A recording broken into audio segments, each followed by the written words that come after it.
at my dad's will reading. My cousin Derek laughed and said, I already took the money and spent it. Good luck getting anything. But the lawyer, Mr. Grant, just smiled and slid a folder across the table. You might want to read this first, he said. Derek's smile disappeared as he started reading. I had a bad feeling when I walked into the law office. The air felt heavy, like something bad was about to happen. I sat down at the long table, my hands clenched in my lap. My dad and I didn't have the best relationship, but I was there to hear his will out of respect. Derek was already there, looking way too confident. He was wearing fancy clothes and an expensive watch. Derek never had money, so something was definitely off. Mr. Grant cleared his throat. Thank you for coming. As you know, Mr. Porter's estate will be divided as per his wishes. Any questions before we begin? I stayed quiet, but Derek just said, nah, let's get this over with. He looked like he was holding back a laugh. Mr. Grant read the will. My dad had left money, property, and other things to both me and Derek, but as he kept reading, Derek's grin grew bigger. Then came the shocker. The inheritance, which was held in a trust, was already given to Derek 6 months before Mr. Porter's death, as he requested. What? I said, feeling sick. Derek burst out laughing. Yeah, I already got the money and spent it. Good luck getting anything. I stared at him, feeling cold and angry, but Mr. Grant wasn't bothered at all. In fact, he looked amused. Then he did something surprising. He pulled out a folder and pushed it toward Derek. Actually, he said calmly, you might want to read this first. Derek's face went pale as he opened the folder and looked at the papers. What? This can't be real, he stammered. Mr. Grant adjusted his glasses. Oh, it's real. Your father suspected you'd try to get the money early, so he set up a fake inheritance to test you. The real inheritance was never part of that trust. I blinked. A test? Derek was shaking now. This is... Mr. Grant cut him off. Yes, it was a test. Your father wanted to see if you'd try to take the money before you were supposed to. Doing that triggered a rule that disinherited you from the real estate and assets. I couldn't help but smile. So, the money Derek took wasn't even the real inheritance? Mr. Grant nodded. Derek shot up from his chair, fists clenched. You're lying. I spent it all. The houses, the cars. I invested it. You can't just... Mr. Grant calmly slid another document across the table. Actually, we can. That's a court order freezing everything left from the stolen trust. Derek went silent, then suddenly started screaming. He began pacing the room, running his hands through his hair. This isn't happening. This can't be real. Mr. Grant sighed. Oh, it's real, and it gets worse. Derek looked up in panic. Worse? Mr. Grant tapped the next page. Your father knew you'd blow through the money, so he made sure you're legally responsible for paying back every cent. Derek collapsed back into his chair, breathing hard. I can't. There's nothing left. That's unfortunate, Mr. Grant said coldly, but we're prepared to go after everything you have. Your father made sure of it. Derek clenched his jaw. You can't get blood from a stone. Mr. Grant raised an eyebrow. You can if the stone committed fraud. I couldn't help but feel satisfied. Derek tried to cheat my dad and ended up ruining himself. He had played himself, and I didn't have to do a thing. Derek's breathing was shaky. I have a house, a car, but... Mr. Grant raised a hand. Not anymore. Derek froze. Mr. Grant gave a cold smile. Everything you bought with that money will be sold to pay off the debt. You won't have a single penny left. Derek looked completely broken. His hands were shaking as he realized how badly he had messed up. And me? I just sat there and watched. This was the best day of my life. I watched Derek's world fall apart right in front of me. His face was pale. His breathing was uneven. He thought he had won, but he was the joke all along. And the best part? He did it to himself.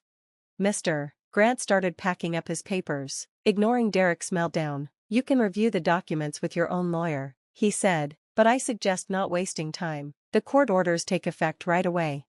Derek's eyes darted around like a trapped animal. No, no, no, this is fraud. He pointed at me. You set me up. This can't be real.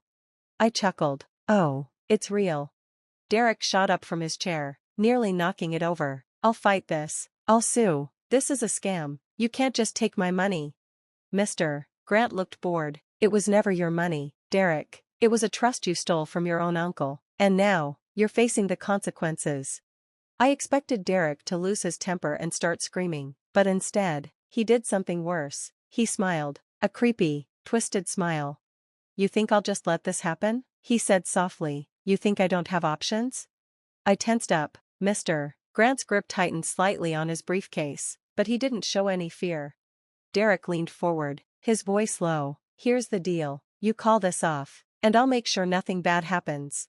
Silence. Then Mr. Grant shook his head. Threats. That's always a desperate man's last move." Derek's grin vanished. Mr. Grant stared him down. "I suggest you watch your words, Derek, because if you think you're in trouble now, just wait until the law gets involved." Derek sank back into his chair, his face twisted with anger. Then Mr. Grant looked at me. "There's one more thing." Derek groaned. "Another trap? What else could you take from me?" Mr. Grant ignored him and handed me another folder. "This is something your father wanted you to have personally." I frowned. "What is it?" "Read." I opened the folder. The first page made my heart skip a beat. It was proof, bank statements, fake signatures, years of stolen money, and Derek's name was all over it. I looked up in shock. This is... Yes, Mr. Grant said. "This isn't just about the trust or the money he blew in the last 6 months. Derek's been stealing from your father for years."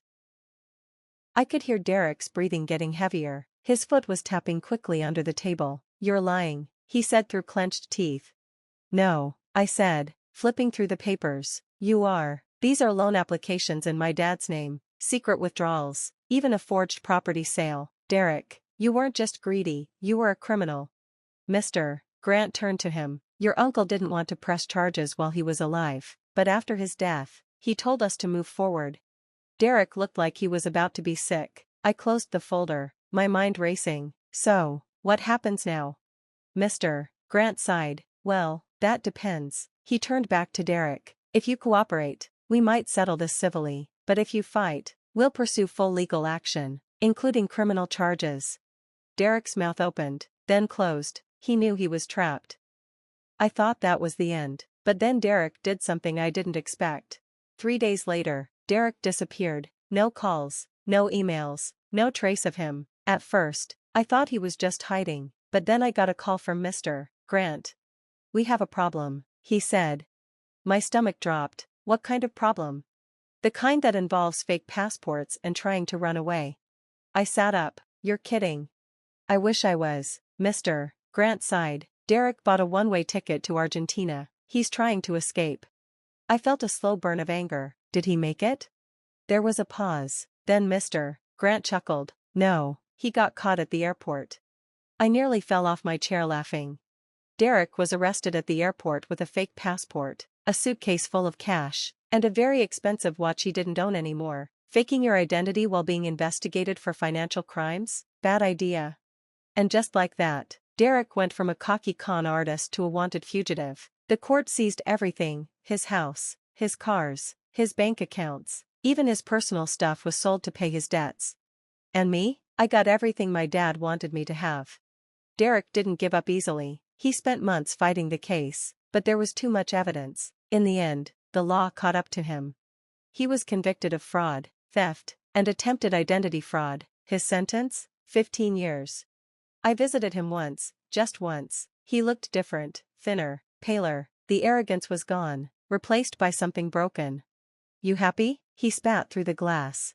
I thought about it for a second, then smiled. "Yes," and I walked away. After Derek was convicted, I thought it was all over. I had won. I got my father's estate, his money, his business. Derek was in prison, with nothing left. I was finally free of him. Or so I thought. 6 months after Derek's sentencing, I got a letter, not an email, but a real, handwritten letter. It was from Derek. I almost threw it away, but curiosity got the best of me. The letter was short, and it scared me. "You think this is over? I have friends. You took everything from me. Now, I'm taking something from you." No signature, just that one chilling sentence. I read it twice, my heart racing. It wasn't just anger, it was a threat. I locked all my doors that night. At first, nothing happened. Weeks passed, then months. I started to think maybe Derek was bluffing, until the break-in. It happened at 3 a.m. My security system went off, waking me up in panic. Someone was trying to break in. By the time the police arrived, the intruder was gone, but they left something behind, a single playing card, a joker, taped to my front door. I went straight to Mr. Grant. "This isn't possible," I said, pacing in his office. "He's in prison." Mr. Grant nodded, looking serious. "He is, but he's not powerless." Derek had connections, small-time criminals, shady partners, people who owed him favors. And now, they're coming for you.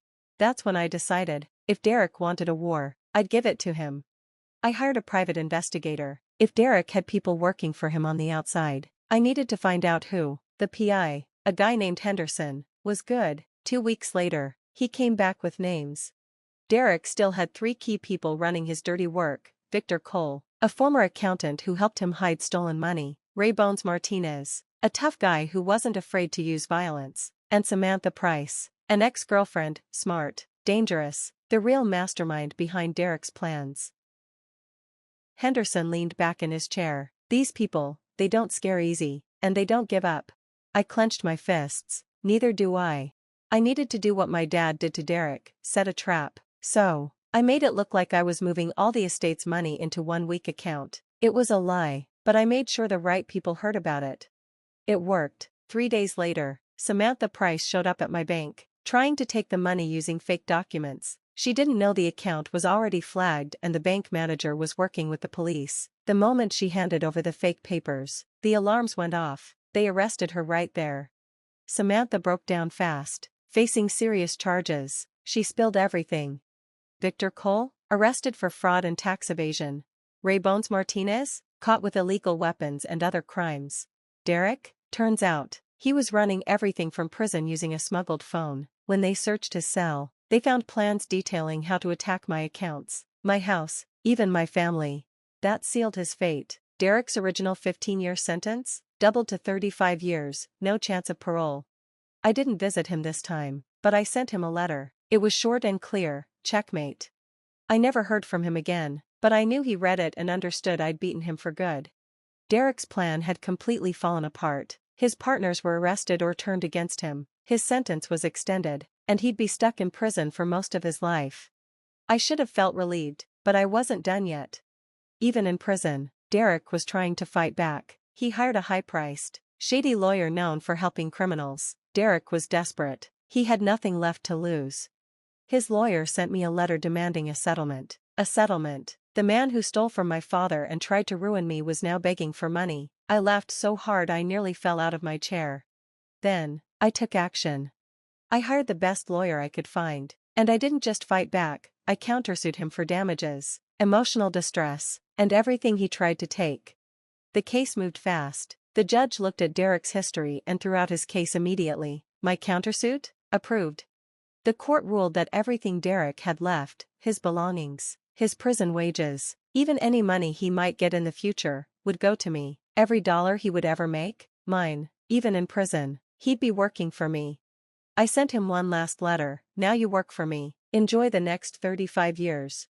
No threats, no insults, just the truth." I never got a reply, but I pictured Derek sitting in his tiny prison cell, reading those words over and over, knowing he lost everything.